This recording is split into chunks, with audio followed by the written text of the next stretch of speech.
அனைவருக்கும் வணக்கம். நாம் இப்போ பாக்கியலட்சுமி சீரியலில் என்னெல்லாம் சுவாரஸ்யமான விஷயங்கள் நடக்குதுன்னு பார்க்கலாம் வாங்க. செலியன் எழில் அமிர்தா 2 பேரும் வீடு புதுசாக போயிருக்காங்க அப்படிங்கிறத தெரிஞ்சுக்கிட்டு அவங்க வீட்டுக்கு வந்திருக்காங்க. செலியனை பார்த்ததுமே எழில் ஒரு பக்கம் ரொம்ப சந்தோஷப்படுறாங்க. செலியா வாடா, என்ன சொல்லாமல் கொள்ளாமல் வந்துட்டா அப்படிங்கிற மாதிரி நம்ம செலியனை கூப்பிட்டு உள்ளே உட்கார வைக்கிறாங்க. சரி நீ உட்கார, சாப்பிட்றதுக்கு ஏதாச்சும் நான் வாங்கிட்டு வரேன் அப்படின்னு சொல்லிட்டு நம்ம எழில் சொல்ல, டே நான் வாங்கிட்டு வந்து நைட் டின்னருக்கு தாண்டா வாங்கிட்டு வந்திருக்கேன், நம்ம எல்லாருக்கும் சேர்த்து தான் வாங்கிட்டு வந்திருக்கேன், உட்காந்து சாப்பிட்லாம் அப்படின்னு சொல்லிட்டு எல்லாரும் சேர்ந்து சாப்பிட்டுட்டு இருக்காங்க. அந்த டைமில் நம்ம செலியனுக்கு வந்து ஒரு ஃபோன் வருது. என்னடா அப்படின்னு சொல்லிட்டு பார்த்தீங்கன்னா எழிலுக்கு ப்ரெசென்ட் பண்ணுறதுக்காக ஒரு டிவி ஆர்டர் பண்ணியிருக்காரு நம்ம செலியன். அதுவும் அந்த டிவியை கொண்டு வந்து உள்ளே வச்சதுமே நம்ம எழில் அமிர்தா 2 பேரும் என்னது என்ன எடுத்துகிட்டு வந்திருக்கான் செலியன் அப்படிங்கிற மாதிரி நம்ம எழிலும் அமிர்தாவும் புரியாத மாதிரி பார்த்துக்கிறாங்க. சரி என்னன்னு சொல்லிட்டு பார்க்கலாம் அப்படின்னு சொல்லிட்டு 2 பேரும் வெயிட் பண்ணிக்கிட்டு இருக்காங்க. நம்ம செலியன் வந்து அமௌண்ட்டை பே பண்ணிவிட்டு உள்ளே வராங்க. உள்ளே வந்து, டே நீ வந்து ஒரு டேரக்டர் ஆக போகிறவன், உனக்கு டிவி இல்லைன்னா எப்படி சொல்லு, நீ அழகாக புது வீடு பால் காய்ச்சி இந்த வீட்டுக்கு வந்திருக்க, உனக்கு ஏதோ என்னால் முடிஞ்ச ஒரு சின்ன கிஃப்ட் இந்த டிவி தான், நீ எனி டைம் படம் பார்க்கறதுல கட் பண்ணிடாமல் மிஸ் பண்ணாமல் பாருடா அப்படின்னு சொல்லிட்டு நம்ம செலியன் வந்து அட்வைஸ் பண்ணுறாரு.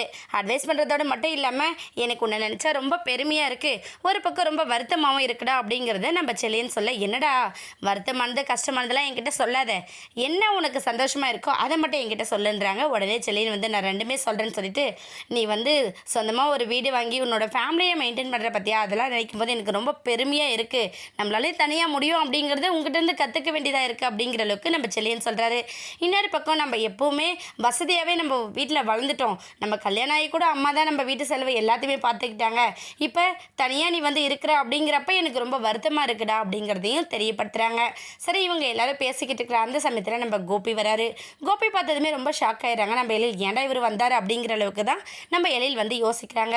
ஆனால் வந்ததுமே என்ன பண்ணுறாருன்னா, நிலா பாப்பாவுக்கு பிடிச்ச சாக்லேட்ஸு ஸ்வீட்ஸ் எல்லாமே வாங்கிட்டு வந்து கொடுத்து, நிலா பாப்பா இது எல்லாமே உனக்கு பிடிச்ச சாக்லேட்ஸ் தான் இருக்குது, சாப்பிடு அப்படின்னு சொல்லிட்டு கொடுத்துட்டு கோபி வந்து, சரி பாத்தியாடா எழில் காலம் எவ்வளோ வேகமாக எப்படி மாறுதுன்னு, அந்த பாக்கியலட்சுமி பேரில் அந்த வீடு மாற்றணும் அப்படின்னு சொல்லிட்டு நீ தான் ரொம்ப போராட்டம் பண்ணிக்கிட்டு இருந்த, கடைசியில் உன்னைவே அந்த வீட்டை விட்டு வெளியே அனுப்பிட்டா பார்த்தியா அந்த பாக்கியலட்சுமி அப்படின்னு சொல்லிட்டு நம்ம கோபி பேச உடனே எழில் வந்து கோவப்படுறாங்க.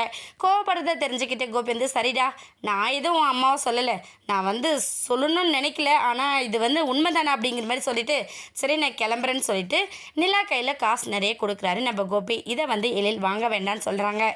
உடனே கோபி கோவப்படுறாங்க. போதும் எழில், நான் வந்து உனக்கு கொடுக்கல, என் பேத்தி நிலாவுக்கு நான் கொடுக்குறேன், அது என்னோட உரிமை, அதை வேண்டான்னு சொல்கிறதுக்கு உனக்கு எந்த ரைட்ஸும் இல்லை அப்படிங்கிற மாதிரி நம்ம கோபி சொல்லிவிட்டு அவர் பாட்டு செலியனோட கிளம்பி போயிடுறாங்க.